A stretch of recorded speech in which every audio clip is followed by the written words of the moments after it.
beautiful opening for this session, because actually the topic of this session is the role of the supervisor authority in inclusive insurance. And I think that all these comments, even the one about like feeling lonely, is very important, because in order to strike the right balance between promoting the development of this market and ensuring that consumers are effectively protected and the market is like safely safeguarded, it could be challenging. And as Kofi said, sometimes providers might not want to hear some things that are important in order to strike that balance, and sometimes consumers might need like a deeper attention, let's say, for these type of topics. So that's great to hear this kind of like insights. So let me just jump to the next slide, because I think that is quite relevant for us. Oh, let me just take control. Yeah. So I just want to recapitulate the points that we discussed yesterday, and I want to connect as well with the presentation that we had at the end from RGA, the insurance company, because well, do you remember that we saw the results of a survey that presented that actually in Sub-Saharan Africa, demand barriers were apparently much more predominant. And I saw that our colleague from RGA mentioned that the offer of products wasn't really necessarily a problem, but it was more like a question of perception of trust. I think that in this particular case, it's important for supervisors to go a little bit deeper, because the supply barriers are not necessarily about having a lot of products in the market, but about like making sure that these products are really tailored to the needs of the unserved and underserved population. So I think that that's a very important element that sometimes providers like take for granted, and once they go to the field and speak with the consumers, they realize that actually there is a mismatch. So once they see that, they might find that if they would like to make products more tailored, they might have to make more investments in order to achieve to that objective, and that could create like some issues in terms of costs. Sometimes they might think that the population, because of the limited incomes in some cases, might lead to a lack of business case, so there is not really an incentive for them. Also, we mentioned yesterday, and you shared it very well during the activity, there is probably this lack of information from the side of the providers, the lack of experience and expertise with these new segments of the population that haven't been served by insurance before.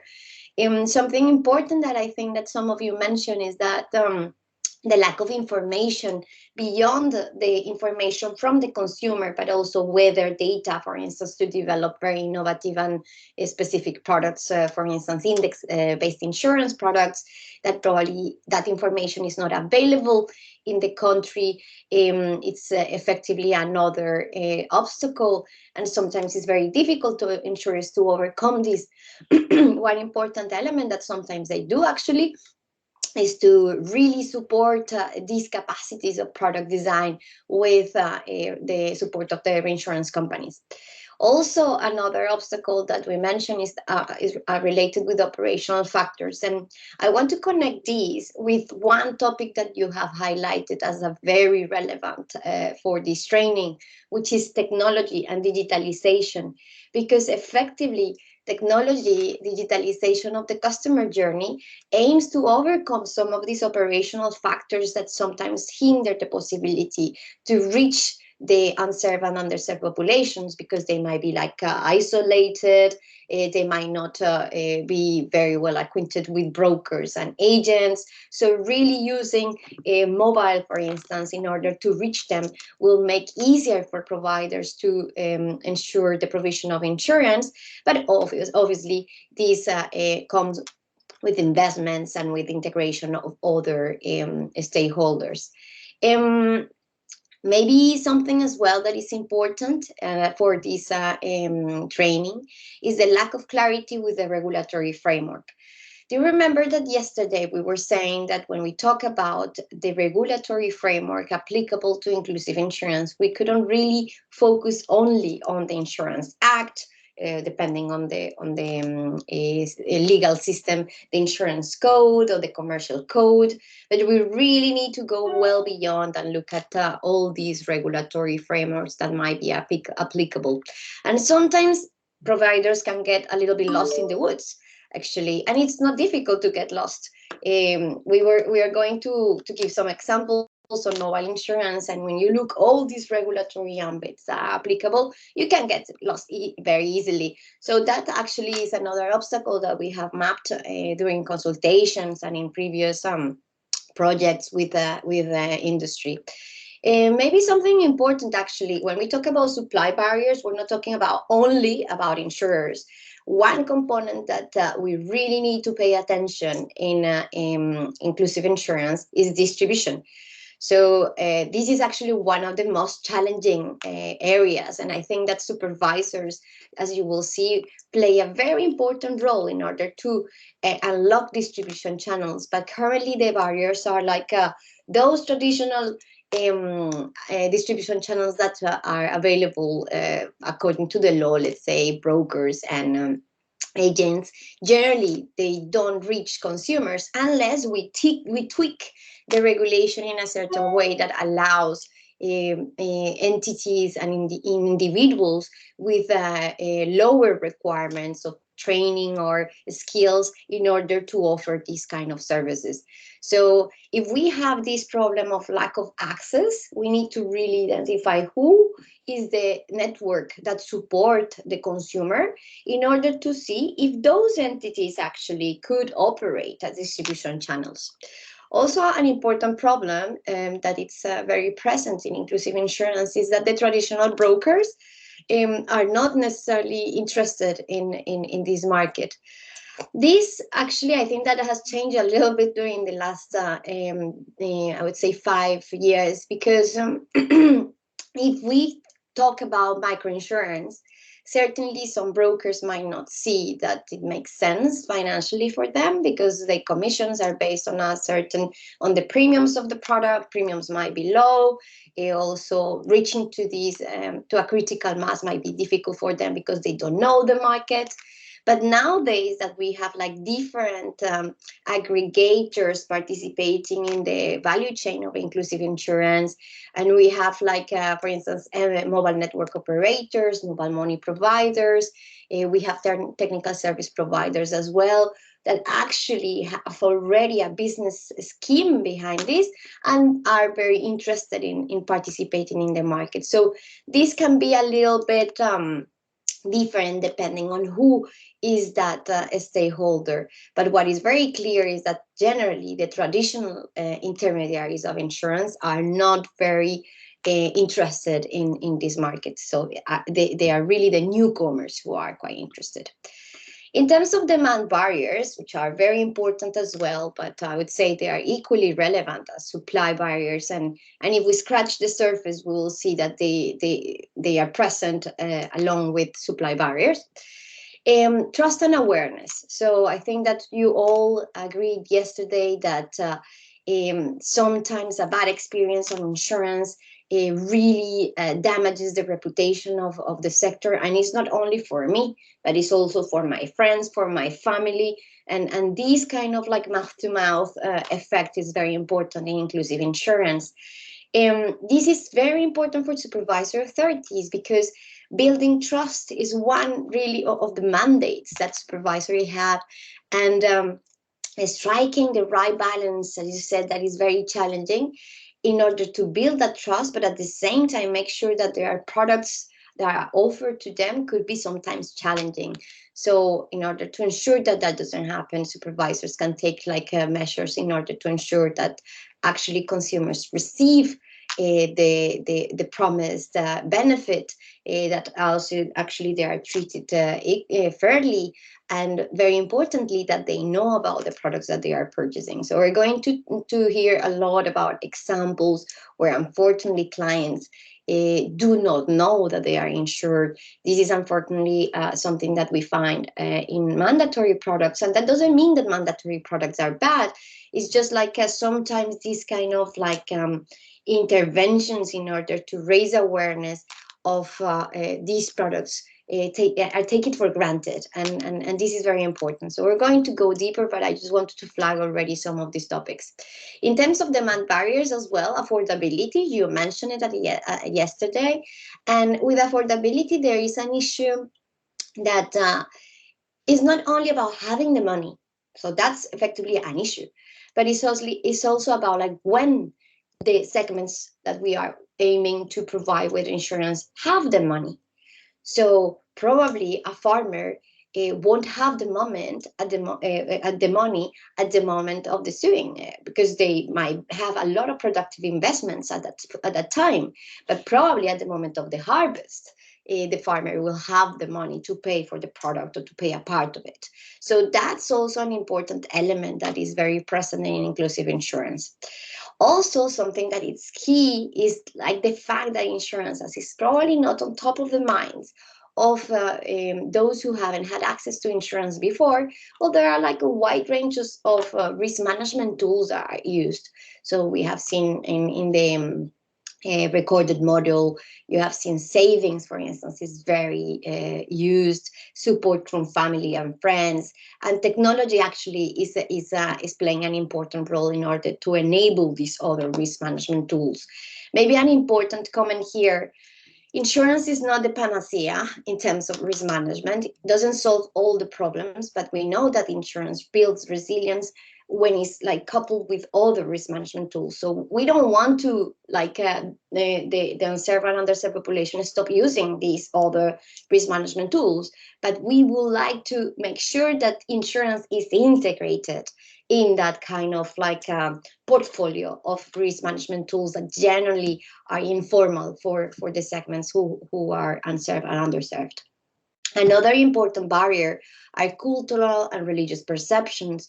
So in some cases, insurance is not seen as the way to go, and this is why it's so important in some Muslim countries, for instance, takaful. So I'm not going to go deeper in that because you have had the model. I just wanted to recapitulate because this is like a kind of like the compass to guide us during the conversation today. So you rightly said that supervisors can play a role in overcoming some of these barriers, but not all of them. So that's something as well that we want to highlight during this training. You have to play a role in order to promote inclusive insurance in a responsible context. But there are other authorities, there are other regulatory frameworks that might support all of these. And there are other elements that relate with infrastructure or relate with financial education and other elements that might not be very linked to regulation and supervision. So it's very important to take this kind of a snapshot and identify which barriers are present and who could do what in order to address those barriers. So having said that, effectively, there are barriers that could be related with regulation and supervision.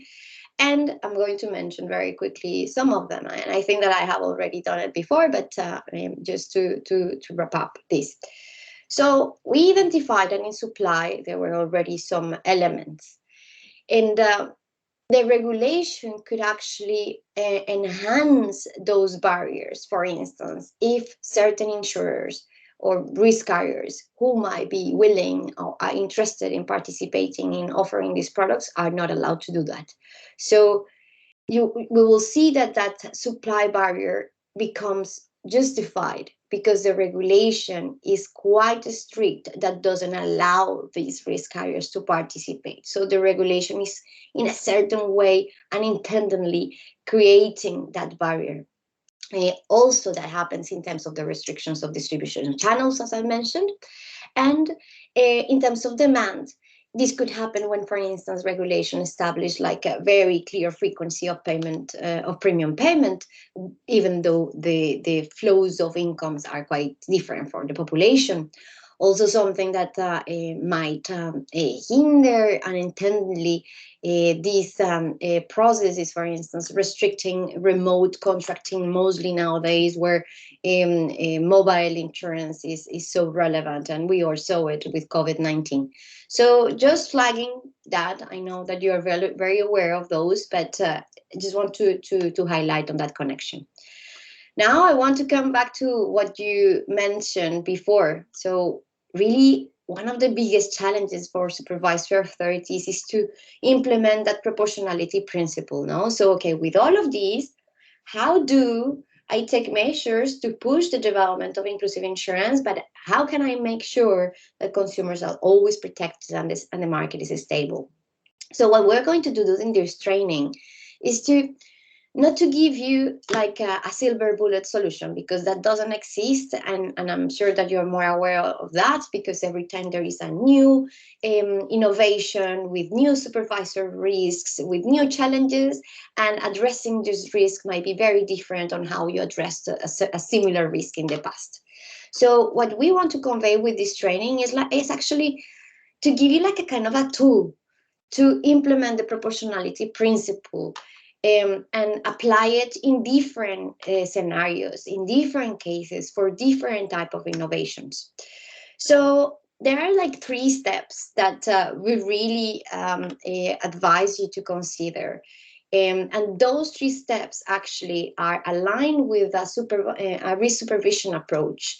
So first, very importantly, you need, and it's key to understand the market and look at the big picture. And when we say that, we're talking about like doing consultations, speaking with providers, but also going and understanding consumers, for instance, through like complaint systems that you might have, and using all these tools in order to understand that market. And there are other more specific that some of our colleagues from Kenya can share with us, for instance, the BIMA Lab. And also zoom out and identify barriers and opportunities that might not be related with regulation and supervision, because that might help you to identify what else you could do. I'm going to go through that later. Then once you have like take that kind of a snapshot and you understand the market, and you see what are the elements that are hindering its development, and in which extent regulation and supervision is an obstacle or an opportunity, you might identify some market features already in the market that concern you, that might give you the impression that, you know what, I see all these stakeholders participating in the value chain, but you know, these stakeholders are not supervised by anyone. Who is going to supervise these guys? I see that there is no telecommunication authority. There is not the central bank supervising. They are actually carrying out some active activities for insurance. So how do we do that? So that's very valid. So you might have that concern that will translate in a supervisory risk, that could be a prudential risk, or it could be a conduct of business risk.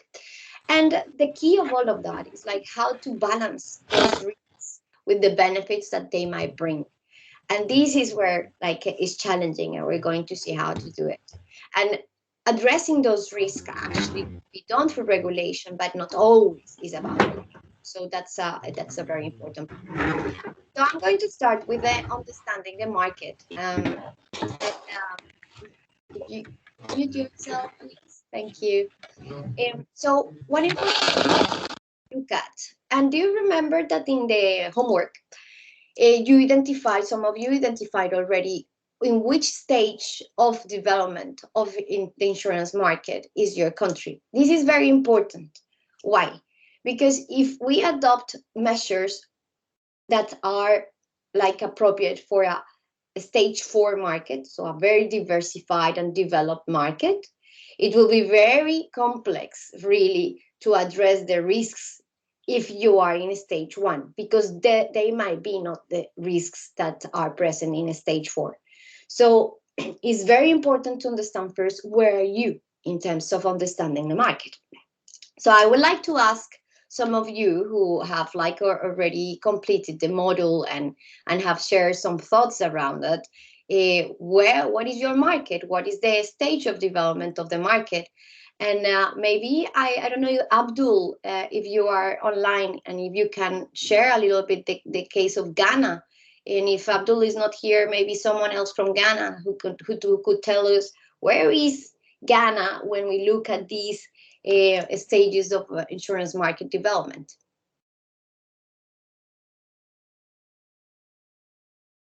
Maybe Stella, are you here?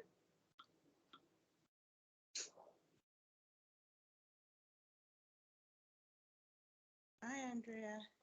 Hi, how are you?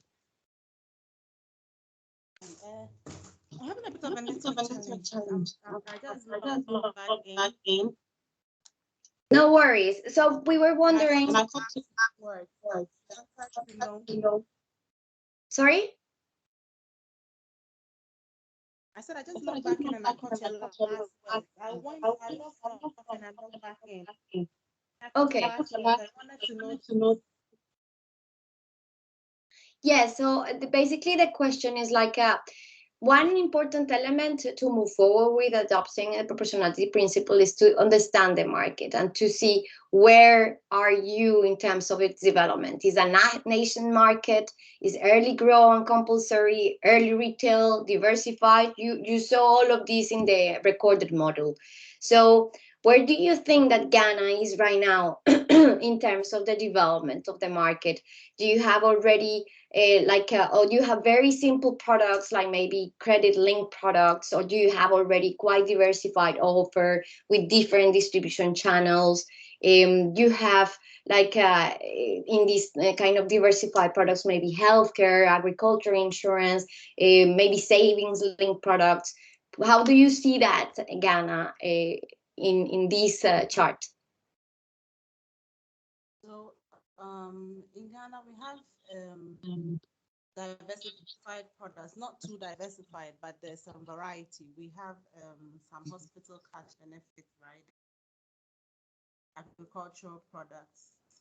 And our distribution channels are quite varied, but um, we could have more if, um, I mean, that would certainly help. We use the mobile network operators and some other institutions, but definitely for distribution channels, it will be good to have more so that can reach more underserved and unserved people.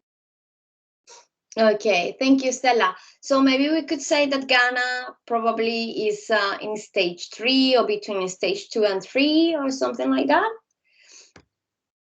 And maybe if we look at another market, like Madagascar, probably is like in stage one or stage two, based on like the conversations in the forum. So I just wanted to flag this because this is very different for each country, and that will be very helpful for you in order to define what will be the best tool to address a certain risk. So first is like really trying to identify where are you in terms of the stage of development of the market. And here was like a hint, because I know that you have mentioned digitalization as an important topic for you. So you could also look at the level of digitalization in terms of financial services in your country to see how to like mirror those two stages of development, the stage of development of insurance, but also the stage of development of digitalization. So that's just an example that could be helpful, and we can play with it later, but just wanted to highlight it. Now, how do we understand the market? And maybe I would like to ask our colleagues of Kenya. I don't know if Donald, if you are here, if you can like share very quickly, like really in 2 minutes, what do you aim to do with the Bima Lab? What and how do you see that this could play a role when we're talking about understanding the market? Yeah. Um, Thank you so much, Andrea. This is Donald from Kenya. So basically, the Bima Lab, Bima is insurance in Swahili. So, uh, so ideally, it is the insurance sandbox or innovation lab for the insurance market in Kenya. And the key objectives are to look at what are the gaps in the market, both looking at the supply from the insurance companies and also the regulatory requirements and supervision requirements that hinder innovation around the entire product cycle. And this one looks at coming up with the new insurance products that meet the customer needs, also the distribution of these products, how these products are serviced, and how the customers engage with the insurers, and up to the claims stage for the products.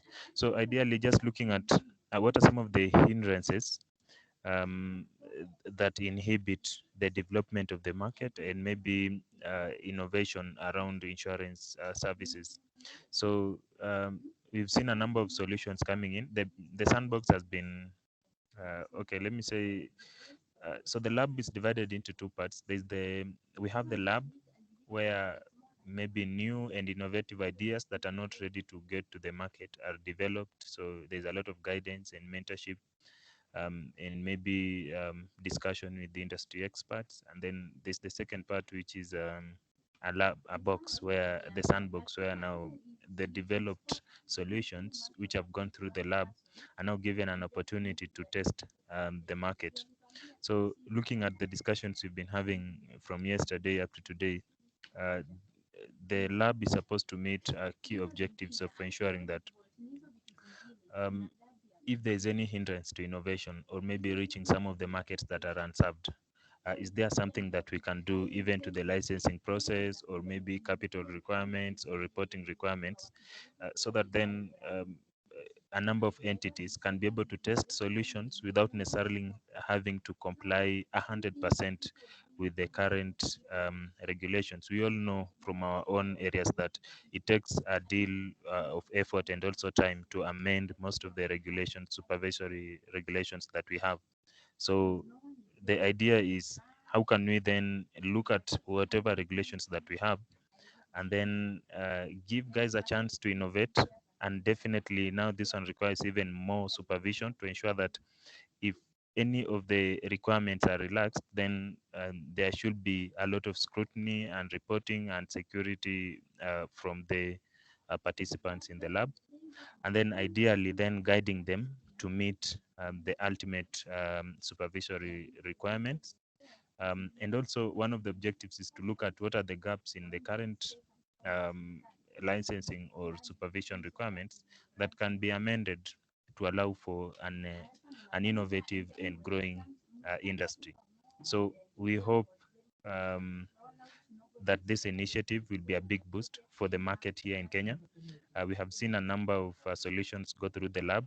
We already have a first cohort that went through, and now some of the ideas are already being tested in the market. We are now working on the second cohort that is actually in progress right now. Thank you, Andre. Thank you very much, Donald. It's very helpful because it shows very practically how important it is to have a space where you understand what is happening, speak with those who are involved in the development of these innovations, and really sit down about like thinking ways of enabling these by ensuring that consumers are protected. Because this is really the idea of this kind of like innovation hubs and areas where we allow innovation, not just coming back to the concept of sandbox. We're going to talk more a little bit of that, but sandbox is that, no? It's like the box of sand where you play, but everyone is oversight and managed. So thank you very much, Donald. I don't know if there are questions. I think Edwin, you had like your hand raised before. Do you have a question for Donald or something you'd like to share? Yeah, okay. Thank you, Andrea. Yes, I had my question, which Donald answered along the way, but I wanted to appreciate the BIMA lab at what stage, looking at the stages that you showed at what stage was the BIMA lab introduced. I just want to appreciate where we might get the, I'll say, the optimal impact of having that kind of innovation in the industry. Is it whereby, so for example, speaking from Malawi, we are at a stage whereby we are not sure what kind of products are out there, or are there, is there supply that is clear, or maybe we're not able to track as a regulator. So I just want to appreciate that.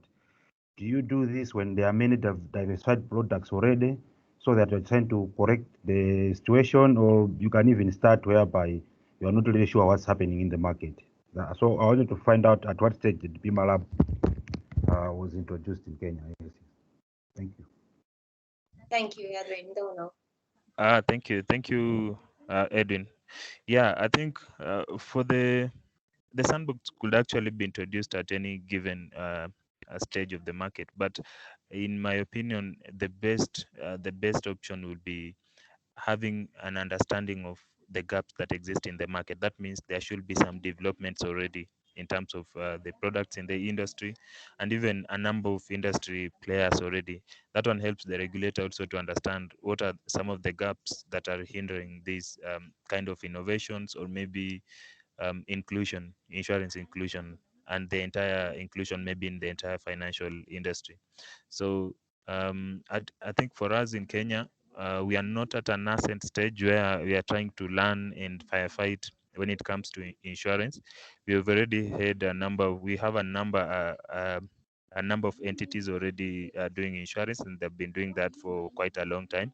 So this is something that came in from so there's a time we started getting a number of suggestions and actually new products that maybe they were not so common in the market, um, but there is a potential for them to be a great value addition to the current market. The only problem was the current maybe licensing and even capital requirement for new insurers were not so much flexible when it comes to having these kind of solutions in the market. And that is why um, now that is how the idea of this sandbox was conceptualized. And it actually started from different stages. We had to run even hackathons with the university students, both in insurance and maybe um, other fields that support insurance. We also had a lot of industry discussions with industry participants and everything, so that everyone understood the role they can play in this sandbox. So it could actually come at any given stage of market development, but at least if you have already the experience, that means there's a number of entities, a number of products. You've seen where the challenges are, where the gaps are in the industry. You've already even seen, maybe you have experienced a number of losses in the country, and you've seen who is underserved or unserved in the market. It could help a lot in then looking at the objectives for your given jurisdictions, and this could be different for different countries. Maybe for Kenya, we are looking at how can we bring in new innovations into the existing ecosystem. Another country could be looking at how can we introduce, maybe even increase the capacity of the market using this sandbox innovation. So it really depends with the level in the given jurisdiction. Yeah, I think that would be the case, Andre. Yeah, thank you very much. Okay. Thank you, Donald. You've given more than I expected. I think you've been so clear. Thank you. Thank you. And please take advantage of this training to share all these experiences. If you have more questions, Edwin, or anyone, or Donald, I'm sure that we can create a space to really create that engagement. Robson, you have your hand raised. Yes, please share. Thank you very much. Thank you very much. And thank you very much, Donald, for sharing the Kenyan experience. I think my question is just to hear from you in terms of how did you manage to align regulation and innovation? Because I think my understanding is your regulation clearly stipulates to say for a product to be distributed or to be sold in the market, it must have gone through a certain approval process. So with these labs and sandbox, do you have some statutory instruments or clauses in your act that then exempt some products to be tested and distributed on a small scale in the market, or how did you go about it?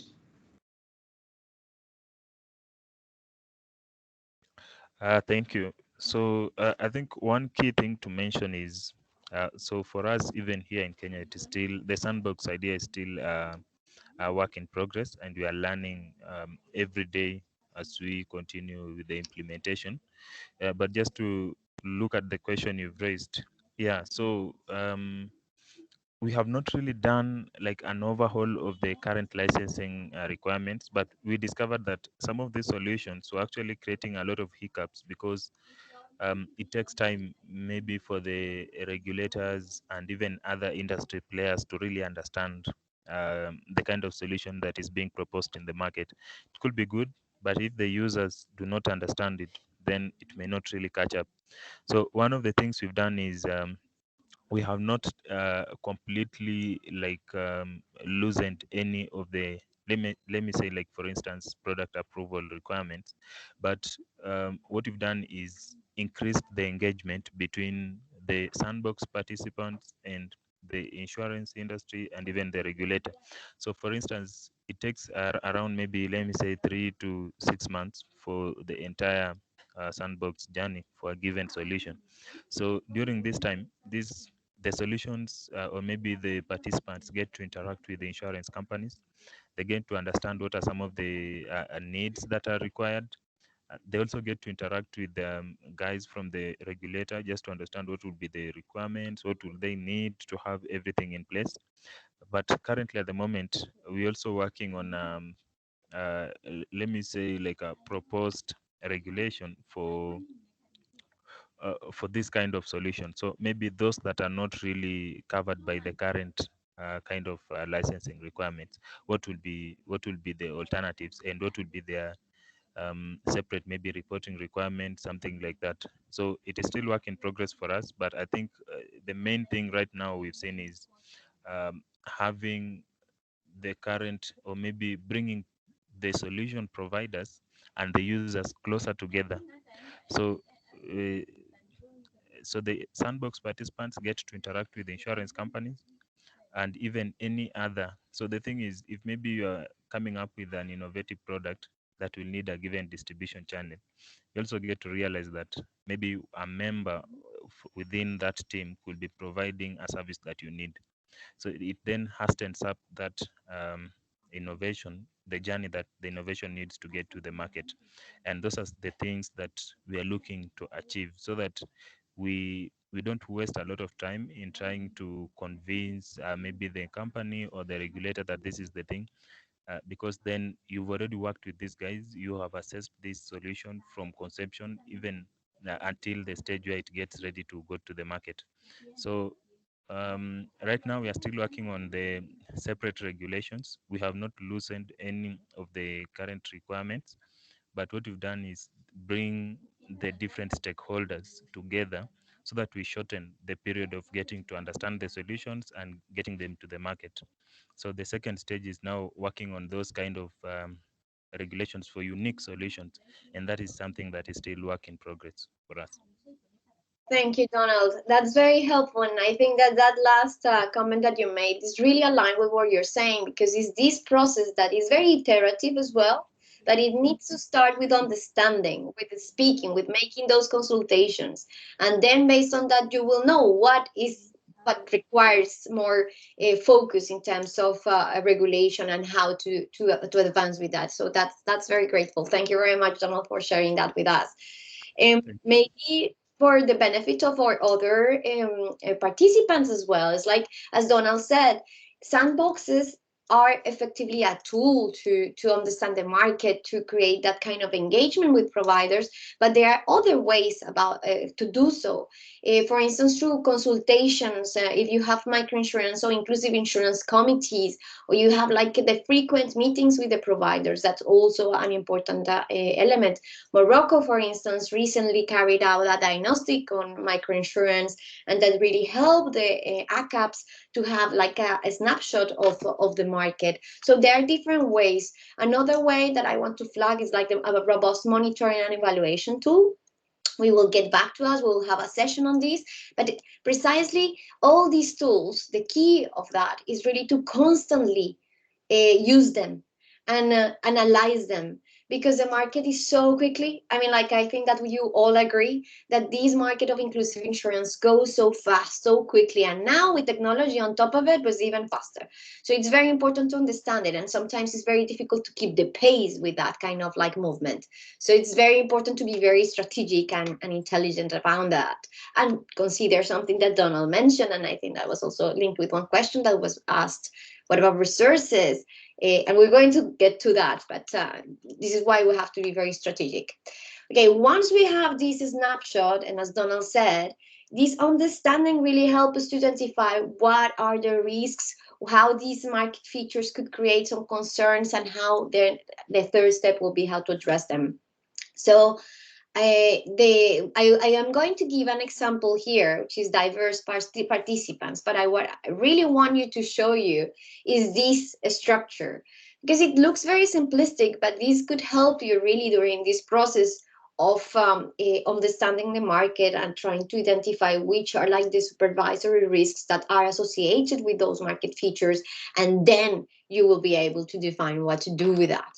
So this is basically like a three-step approach where you identify the participants and the role. So let's say that here the problem, or like what really concerns you, is that there are a lot of market players. So one key step for you might be identifying all these participants, identifying very clearly which are the roles, also identify which participants are supervised by whom, and which stakeholders are not supervised by anyone. So that will give you like a nice black and white map where you can identify very quickly all these entities. Then, based on those roles and this characterization, let's say, of the participant, you will be able to identify the risks that are associated with those activities. So let's say you identify that they are very actively marketing products that are bundled with their own services, but actually the staff of this entity is not being trained to do so. So you identify that risk, and you find already that there is an issue, and you start to balance it, because you would say, okay, but actually this entity is very close to this segment of the population, and they might be the right people who could be in the position to explain this product. So how can I balance this issue? How can I balance the fact that these guys actually are putting like in a vulnerable situation the consumer, because they might not be trained and they are explaining things that probably they don't know about? But at the same time, I know that these guys actually could play an important role promoting awareness about the product and like commercializing the product. So this is where I do this kind of balancing, and then you will see which regulatory measures will be adopted. So again, you're going to see this picture like 10,000 times during this training, but it's again this kind of balancing act. So how to apply regulatory and supervisory approaches that address all supervisory risks, but because it's very important in order to ensure that consumers are protected and the market is stable.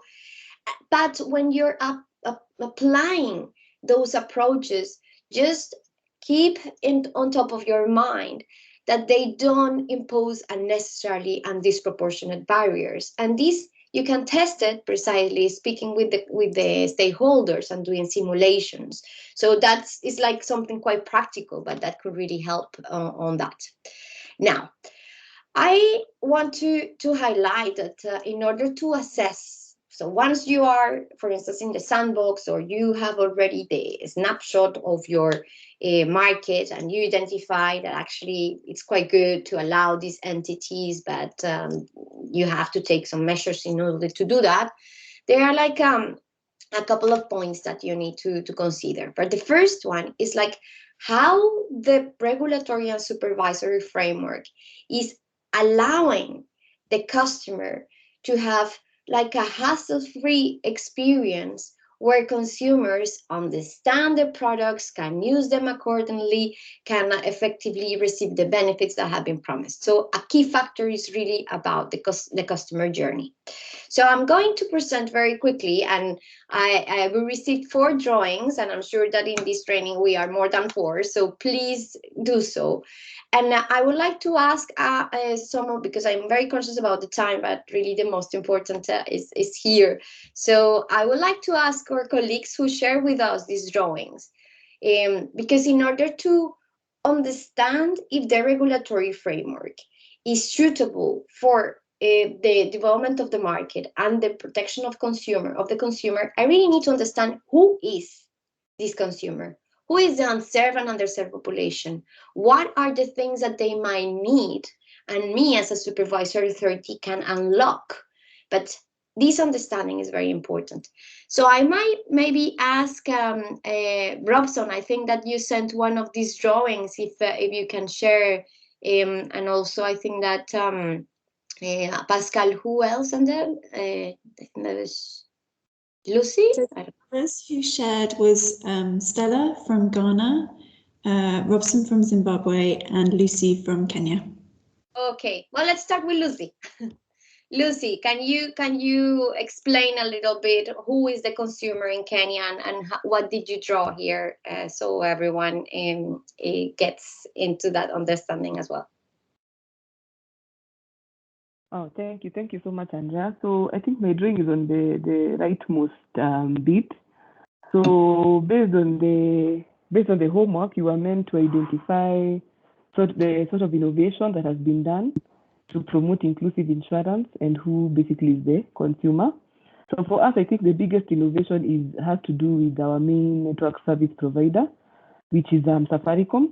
And Safaricom has this app called M-Pesa, which allows people to transfer money, receive money, and even save basically on their platform. So based on that, it has even the payment of claims, payment of premiums, because if you look at the low income population, you find that most of them don't have access to bank accounts, so they've not even opened bank accounts. So they're heavily reliant on M-Pesa, the M-Pesa app. So through the pay, and basically for us, IRA, that is the regulator, we've allowed this form of payment whereby you can transfer your premium, or you can pay your premiums via this particular platform, and even insurers can pay claims through this platform as well. So this has helped even the people living in the rural areas to really have access to insurance, especially micro insurance, and even through social. At the time you mentioned pool advisors who are actually dealing directly with farmers, they can be able to get this access to claim payment and insurance through this particular platform. So yes, and then once the payment of premiums has been paid by the insured or the farmer, it directly reflects to the insurance company's account. So basically, that was my idea when I was doing this drawing. So as you can see, like the flow of money to the farmer, or who is like the end consumer, and then there's also flow of money out of the farmer, that is the premium, and to the insurance company, which is represented by the small building on your right, on your farthest right. So I think basically that is the main innovation that has really helped access to inclusive insurance. Thank you very much, Lucy. That's very helpful. And we see how important might be the supervisor authority there to enable all this ecosystem that is supporting the population to have access to insurance, because M-Pesa is effectively a key partner, and like a mobile money by itself could play or is playing in Kenya a big role. And yeah, so maybe let's hear about Ghana, because there is quite a similar profile somewhat, no? So Stella, if you want to share your drawing.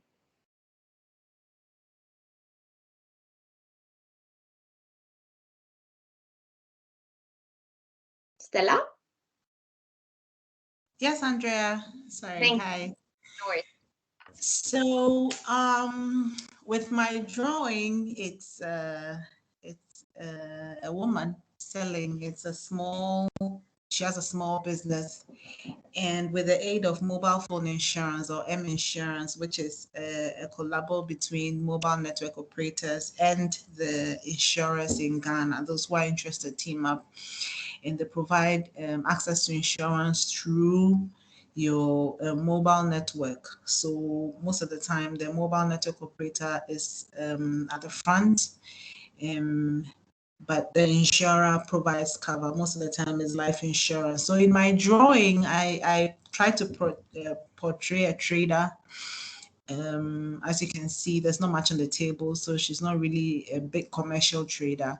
But fortunately, through M Insurance, she has access to some form of life insurance. She has protection, and this innovative distribution channel has given her access to inclusive insurance. So that's what I try to portray.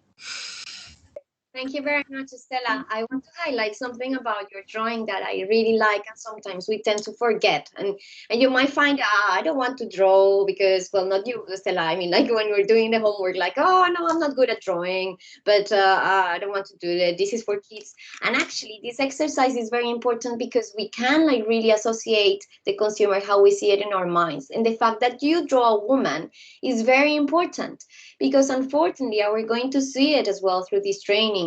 Women generally have like enhanced reasons, and so unfortunately to have limited access to insurance. So that gender element is very important in your drawing, and effectively the topic on like being a small entrepreneur that has like a business that is like trying to push, maybe to feed her family, maybe he's like the breadwinner, and I think I want you to just like really try to immerse yourself in the story of who you draw. And for all of you who haven't drawn, please do so.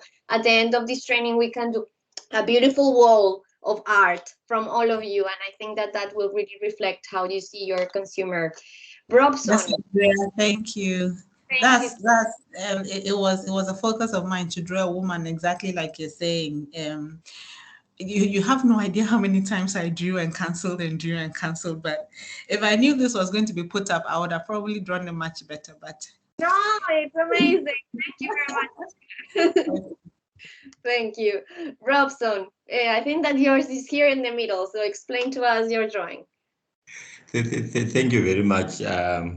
So I think my drawing is trying to depict sort of three distinct markets that we have in Zimbabwe. So I think the one with the first section with like that rural art, it depicts the rural folks who are usually small farmers, small scale farmers who specialize in domestic farming and keeping domestic animals, and exposed to issues to do with the weather and climate, and also accessibility through dust roads and stuff. Then at the middle there is your formal market, where you've got your high-rise buildings. This is basically the major consumers of your formal insurance products, with all distribution channels available. Then at the extreme end is your informal market. I think, as you are aware, that in Zimbabwe we've gone through some period of changes in terms of your currency, hyperinflation and stuff. And if you look at the distribution in terms of our economy, I think the bulk of the people are now in the informal market. So I've tried to show these three distinct markets and say, what is it that we can do differently? Because I think the problem that we are having is most of us, we are in the middle market and try to impose the products to the informal, to the far left and to the far right. So this picture was trying to say, we have got three distinct markets that have got three different, or that have got unique needs. And in terms of our solutions, we then need to provide solution that then addresses those needs.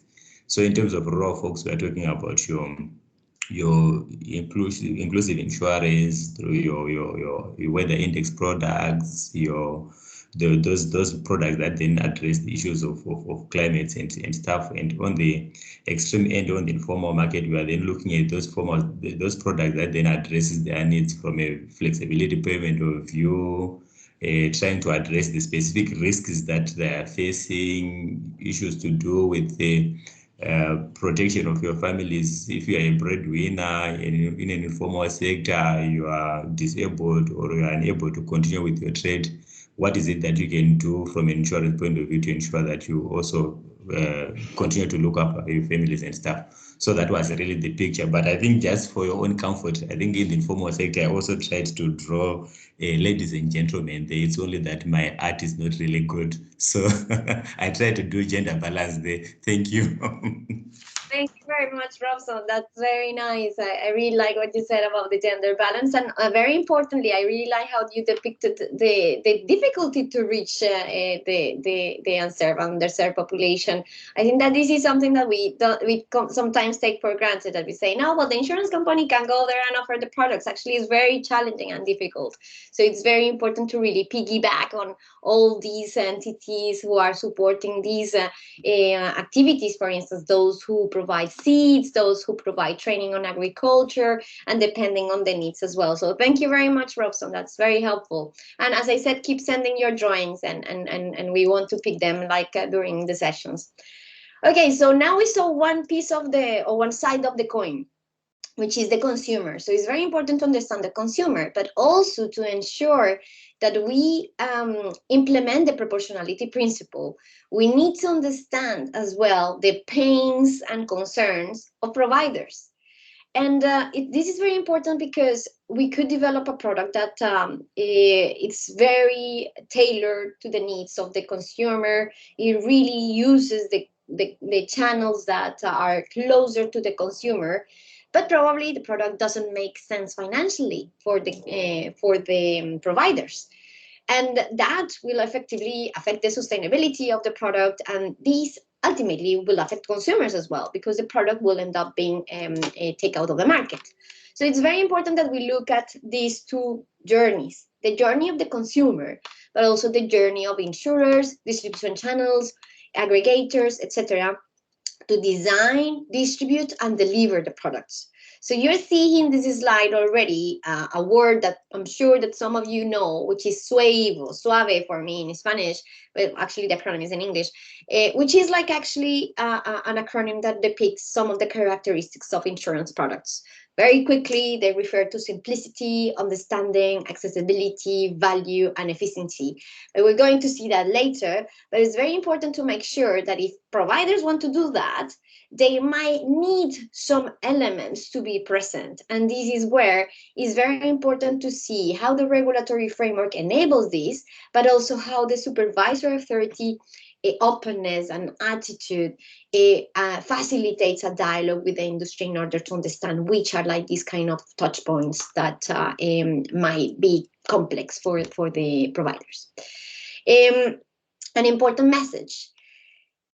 Well, all of us, we have different mandates in our lives. You as supervisor authorities, the two main mandates, I'm sure, are consumer protection, market stability, and for some of your countries, maybe you have a specific mandate on developing insurance markets and others. We can talk about that like in our next session. But what is true is that that's not the mandate of the providers.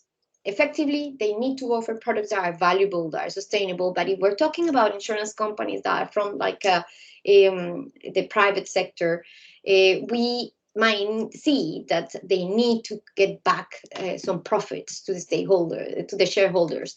So these cost of compliance sometimes of unnecessary requirements. I'm not talking about necessary requirements. I'm talking about unnecessarily requirements could hinder them to really get involved in insurance. So again, you see this picture of striking the right balance is also about making sure that the decisions you make in terms of regulation and supervision also enable like the industry to innovate and to invest so they can effectively have products in the market that are valuable. So the cost of compliance is a very important element that we're going to keep discussing about. Now, there are like 3 tools to help you assess these kind of approaches. So when you say, okay, I have this snapshot, I have these supervisor risks, I have this regulatory framework. How do I make sure that this framework really is adapted for the consumer, but also for providers so they keep innovating? So you can like then scan, if we can say, your regulation and see if the regulation is actually promoting the responsible providers and responsible business models to offer insurance. Another dimension that is very important is if the regulatory framework and the supervisory approaches that you're adopting are promoting a hassle-free experience, but where consumers are effectively protected. And also, very importantly, and really the focus of this session, is that you are adopting appropriate supervisory approaches that are characterized by innovation, by proactivity, and by a constant consultation with all the stakeholders. So let me just, before finishing, like focus on this 3rd point. So we're talking about the appropriate supervision. And just very quickly, this traffic light system is quite a simplistic way, but when you're doing this kind of assessment of your regulatory and supervisor approach in order to make sure that these 3 goals, let's say, are achieved, you can start identifying like, these conditions actually are not very enabling. These ones actually are very positive, and actually the industry should be taking like more advantage of it. So you will be able to have like a very methodological way, let's say, of organizing that process. It sounds easier than it is, but the idea is to learn how to test these tools during this training as well. So now, let's focus on the dimension 3, which is about like how to make sure that the supervisor authority adopts like appropriate approaches on supervision.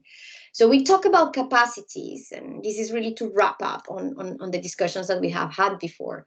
So Donald mentioned about, like he talked about the sandbox. But effectively, that sandbox requires like the Insurance Regulatory Authority of Kenya has like enough capacities to have staff to facilitate these processes, the necessary skills, and the budget to enable this kind of discussions. Maybe a second point that is very important is like collaboration with other authorities is a very important element in inclusive insurance. So one is like really build up your capacities. Also, the second one is like collaborate with other authorities because they might be involved in this market and they might be involved directly or indirectly. Then the 3rd point that is very important is adopting approaches to promote innovation. So this is a very connected element as well with the capacities and the collaboration with other authorities and the constant M&E in order to be very proactive constantly because this market changes very quickly.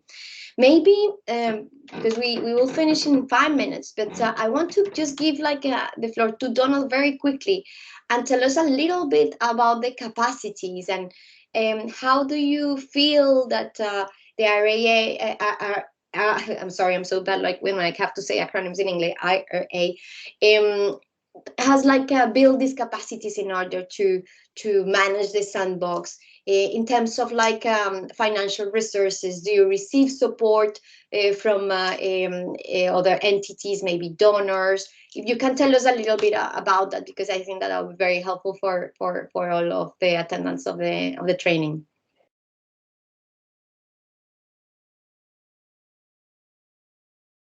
Donald? Well, if you don't worry, I mean, we can get through that, but I just wanted to flag that sometimes this takes quite a few resources. It requires like a team, like all the time on top of that. And I understand that for the case of like the BIMA lab, there is also some support from, if I'm not mistaken, the UK government through the Finmark Trust. I understand, but that's important because this kind of like activities can be effectively supported by third parties in order to achieve the goal. Now, in order to finish, I wanted you to walk you through these slides very quickly, because you have seen them already during the model and you're going to have them as well. But they really piggyback on what we have said before. Yes, Edwin, please go ahead. Okay. Oh, thank you. Okay. Anyway, I was expecting to hear more from Donald on the capacity building or innovations that the authority in Kenya, but I wanted to find out from you or from other colleagues attending in terms of having the skills or staff working on the inclusive insurance. Does it have to be dedicated staff? I know we are talking of issue of proportionality, which also applies how we should handle it, but just want to hear, do we need to have dedicated staff working on inclusive insurance, or it's possible to work in the main line of insurance? Let's say you are a supervisor working in the life insurance, this big life insurance, and at the same time you're also working with the inclusive insurance. I just want to appreciate the experience from those who are at an advanced stage. Yeah, thank you. Thank you, Edwin. Well, everyone, if anyone would like to share, but in the meantime, I can flag a couple of things. There is not a one size fits all for this particular case. So you don't need, it really depends on the stage of the development of the market. If your market is nascent and you have or maybe you're in the second stage where the market is just developing, you probably don't need a dedicated team on microinsurance. But what is important is those who are in the supervisor 30 are aware about this type of products, and also keep track on that. But certainly little by little, while the market is growing, it might be needed that you have some staff that might be more focused on that to follow up on these innovations. But I would say that it really depends on your capacities, and you can always take a minimalistic approach in that. Kofi, yes, please go ahead. Yes, thank you, Andrea. And yes, the point is what Andrea has made. There is no straitjacket rule. It's important to look at your situation and especially the resources available, and structure the management of the inclusive insurance in the supervisory authority. We do know that even in the mainstream conventional supervisory field, there are inadequacies. Both human resources and systems. And so you need to take those into consideration in creating. If you do have the resources, nothing wrong with that. If you face inadequacies like we do in Ghana, you may not be able to afford a dedicated team, but there's a core team. They do a number of other things, but then inclusive insurance is part of the key things that they do. So you build their capacity, you give them the training, give them the experience. So in addition to some other things, they handle and then the issues according to their line of expertise and their training. So there are the actuarial issues, there are the market conduct, and then these people can be trained to handle various aspects of the inclusive insurance management. So the big picture is what Andrea painted. No straitjacket. Do it according to your situation and the resources that you have available. Thank you very much for sharing the experience. Yeah, thanks. Maybe I will ask you during the coffee break as well, to all of you, if you think that you have enough resources, skills, and capacities to supervise inclusive insurance based on what Kofi mentioned. So please share your thoughts in the chat. I think that they will be very helpful for the next sessions that we're going to have, because it's really an important element, and I think that it's important from our side to show you very innovative ways and resourceful ways to address this problem, even if you don't have a lot of resources. Maybe just to finalize this session, because of the time, I want to show you this list very quickly because that shows as well all these entities that you might have to communicate in order to create collaboration, and that's a very important element. I think that with the first question at the beginning of this session that Pascal asked you in terms of like what are the most challenging elements, I think that one important challenge actually is to collaborate efficiently with all these authorities that participate in inclusive insurance. So we need to find ways in order to do this accordingly. We're going to give examples during these trainings, but it's just for today, we want you to really flag this as an important topic. Well, we talk about sandboxes, and I really want to thank Donald for his support on that. And maybe just to finish with the proactive supervision. So I think that we can conclude with this session saying that there is not a one size fits all in terms of supervisor approaches. And there is not a silver bullet in terms of regulatory approaches either. So what really is important in all of this is to implement the proportionality principle and be able to strike this right balance, is to recognize that the market evolves very quickly, and this process of a snapshot, identifying supervisor risks, balancing them, and adapting and adopting regulatory and supervisor approaches doesn't stop today.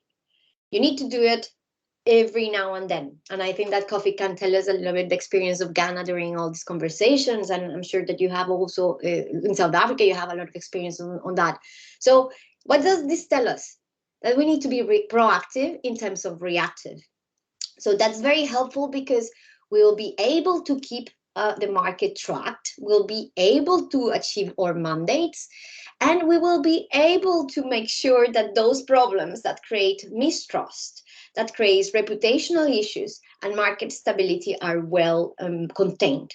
So with that, I wanted to finish. There is not a silver bullet. It's really about adopting an iterative approach where you're constantly mapping, where you're constantly assessing, considering your resources and capacities. So with that, I think that I finished this model. I give the floor to Pascal. Yeah, thank you very much. Thanks, Andrea, and you're getting some virtual applause from the participants for that session. It was a great session. And I've posted your question actually in the chat box now during the coffee break. So do you think that you have enough resources, skills and capacities to supervise inclusive insurance? That's in the chat box. If you have any comments, please do so. Please include them in the chat. And we now have a 5-minute coffee break. So if everybody could